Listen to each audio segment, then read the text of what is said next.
Shalom. First and foremost, above all things, I want to give all praises and honor and glory that's definitely due to YAHAWAH, BAHASHAM, YAHAWASHI, BAHASHAM, Rakak, Radash.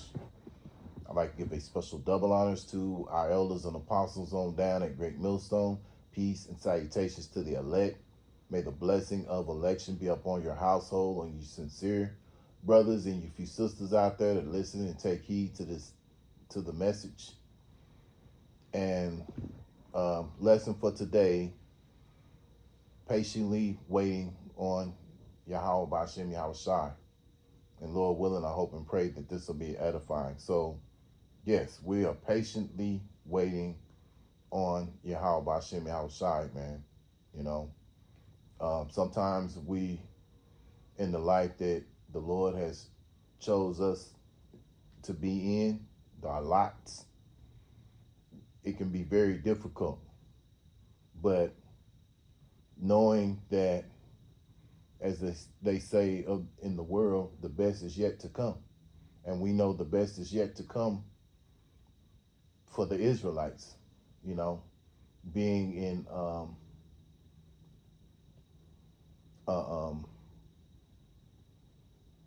being in no longer being in these fleshly bodies that are prone to sin, perfect bodies, having spiritual power, not going off, you know, living life eternal. You know, we have a lot to look for, but the Lord right now, he's teaching us to have patience, to wait. And so, you know, we have to wait, you know, and in this walk, you see how Yahawah BaHashem Yahawashi is teaching us with patience, even in certain things you have going on in your lot in life. You know, certain things that very, very much upset you, whether it's your woman, whether it's the job you're on, or maybe brothers might be looking for a job, you know, working paycheck to paycheck, financial situations, you know, all these things are, you have to, you know, have the ability to be patient. So if you can't be patient in the things that, you know, in these small things, because really, just think about it, these things are small affairs. If we have no patience for small affairs, how can we be patient for Yahawah BaHashem Yahawashi? So one thing about this walk, the Lord is teaching us patience. So it's an ongoing thing, you know, because this place is so wicked, man. But, you know, patience is the key in this walk, man. And when it happens, it's gonna happen. And like I say, you know, we're hoping and praying that we're of the elect, so we can get out of this place, man. You know, the rest of the 2/3 of Israel, they love this place. You know, they love being here. They love being in captivity. They're in that spirit of Stockholm syndrome. You know, they love their adversary. You know, they rely on their adversary to get them through whatever they're going through. They don't rely on Yahawah BaHashem Yahawashi. Yahweh is the name of the Heavenly Father, which means he is or he exists. And then you have the Son's name, which is Yahawashi, which people ignorantly call Jesus, but his name is Yahawashi. So, you know, you who are so-called Negroes, you so-called Latinos, you so-called Native American Indians, you're all the children of Yahawah BaHashem Yahawashi, man. You know, and the Lord Yahawah BaHashem Yahawashi and his son are going to set up a kingdom that's going to be profitable to the nation of Israel, starting with the elect. So we'll go into it with some scriptures. This is Psalms chapter 130, verse 5. I wait for the Lord, YAHAWASHI. My soul doeth wait, and in his word do I hope. Yeah, so we're in the hope business, man. We're in the business of hoping that we're of the elect, hoping that soon that YAHAWASHI will bring an end to this wicked system, this wicked rulership that's all over the earth, and we live in a righteous kingdom that benefits our people, you know, and everything's set back in order where men are the prize, where the women are back in their mindset. They're in their right mind, because right now our women are not in their right minds, man, So we have to wait patiently on YAHAWASHI. There's another saying that goes, good things come to those who wait. So something to keep in mind, man. We're waiting, and we have to have, with that waiting, we have to have patience, and we have to have hope, man. So I'm gonna go into another scriptures in Zephaniah chapter 3.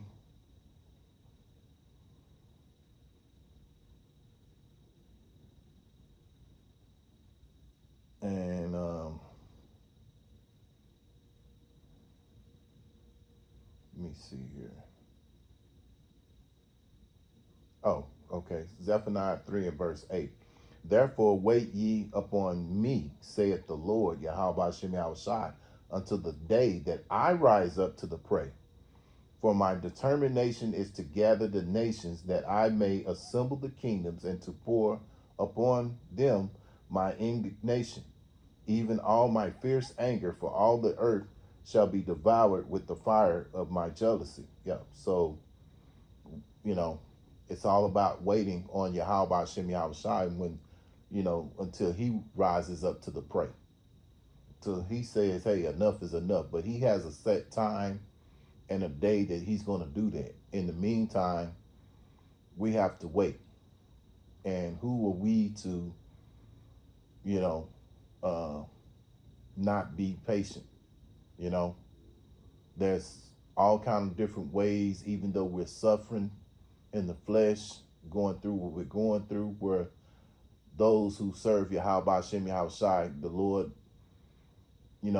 works ways into, he does things to keep us going, whatever it might be, whatever it is that you need, the Lord does certain things to keep you, keep you in this thing, man, keep you going, because if it was all gloom, and with nothing, it was all negative. That's why YAHAWASHI is all about balance, because he balances out the scales. He likes a just balance, you're not suffering too much. You're suffering, but you're not suffering too much. But the Lord, he looks out for his men, because if you was just always catching hell the whole time, none of us would be in the truth, But being that the Lord, YAHAWASHI, is merciful, he shows mercy. When we need mercy, the Lord gives us mercy, man. Don't have to understand that. But in the meantime, we have to wait upon YAHAWASHI until he rises up to the prey. And he created us. So who are we to, be in a haughty mindset about the Lord, doing what he do, He has a set time. So the best thing for us to do is just be patient and wait on YAHAWASHI,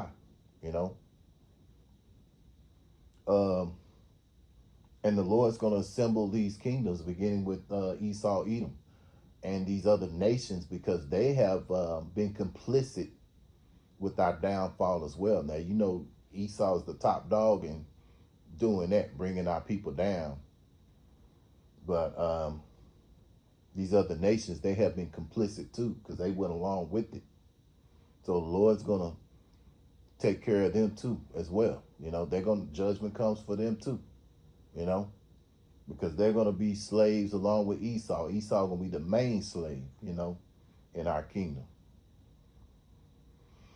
So, because the Lord is jealous over his people who are the Israelites.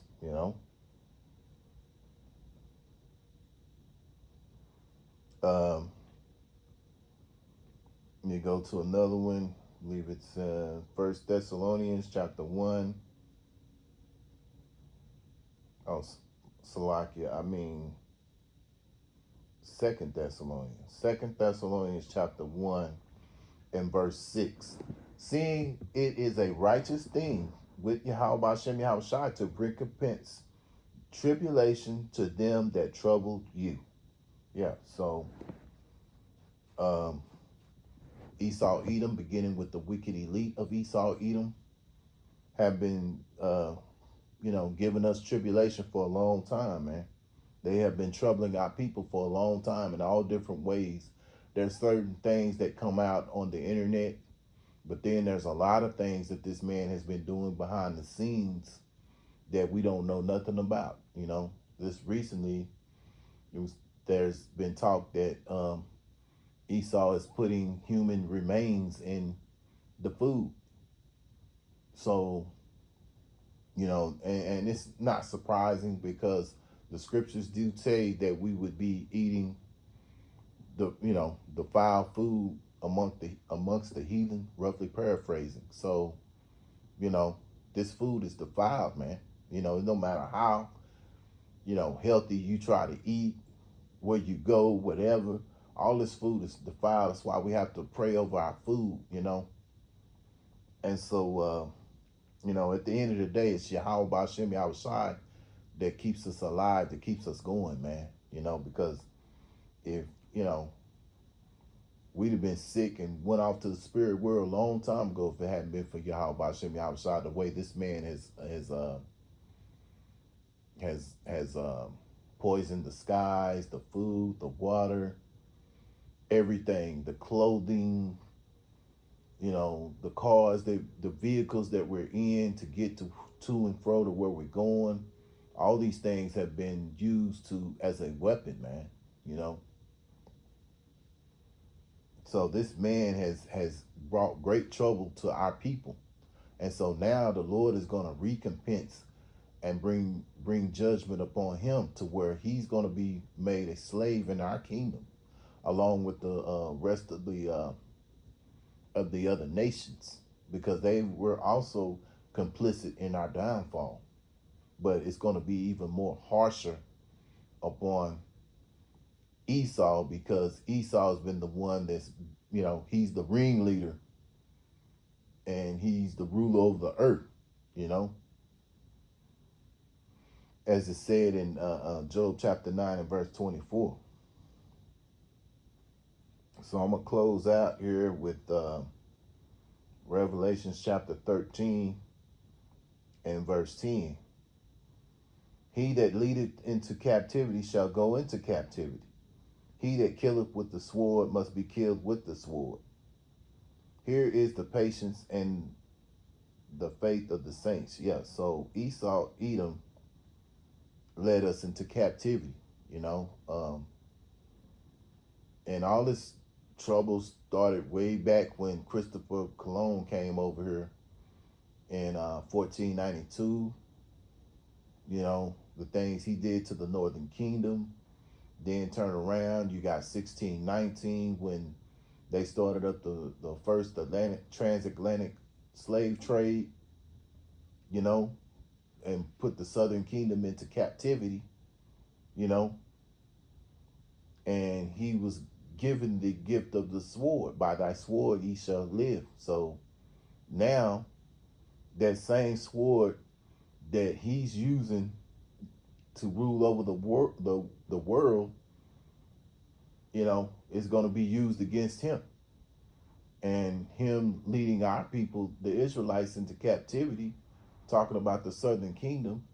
And even now, because you think about it, we're in captivity now. We're debt slaves, all of us, whether it's of the northern tribe or the southern tribe, we're all debt slaves to this devil, So, you know, here lies the patience of the saints, and, you know, the saints are the Israelites, in particular, the elect of Israel, because we're patiently waiting on a new, you know, that new kingdom of YAHAWASHI, you know, that's going to be ruled over by our King YAHAWASHI, man. So, Lord willing, I hope and pray that this was a edifying lesson. Once again, I want to give all praises and honor and glory that's definitely due to Yahweh, BAHASHAM, YAHAWASHI, BAHASHAM, Rakakradash. Until the next time, Lord willing, I'll say Shalom.